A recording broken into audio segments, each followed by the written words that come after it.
In today's world and tough job market, it's important for students to continue their education beyond high school, but not everyone is able to afford the rising cost of college tuition. A local program aims to help those who aspire to education. Joining us this morning to tell us more about the alternative education program, Leo DiMaio Jr. Good morning, Leo. How are you? Good morning. Fine, thank you. Well, why did you create this program in the first place?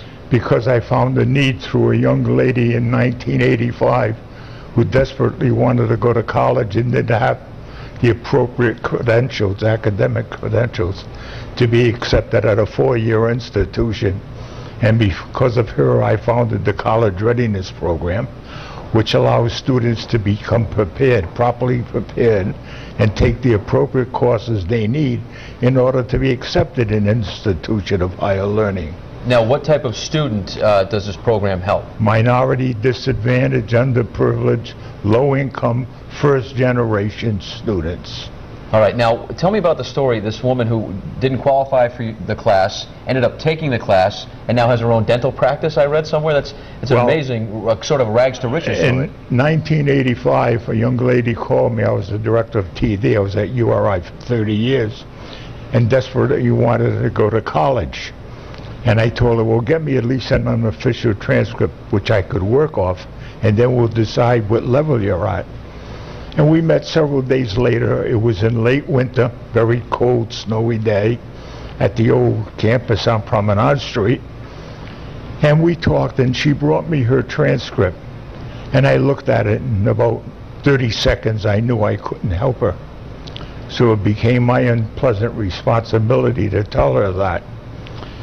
And she did something I couldn't cope with. She broke down and cried profusely. My first response was to go around and put my arm around her shoulder to console her, but I said, you can't do that. That's not professional. My second response was to reach across the table and take her hand, and I said, you can't do that. And then I did something that I've never done in my life. I became a coward. I just sat there and let her cry, and she finally left. And I finally left and got in my car and looked in the rearview mirror, and I said, you know, DiMaio, you stink.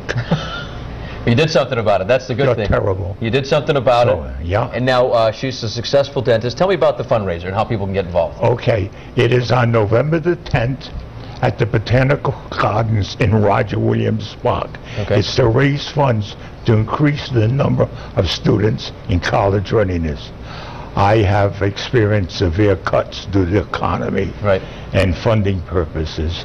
So I finally decided to get off my backside and start my own fundraising campaigns. That's awesome. I've had a golf tournament, a night with Chili's, and now this tonight. It is from 6 to 10, as I said, at the Botanical Gardens in Roger Williams Park.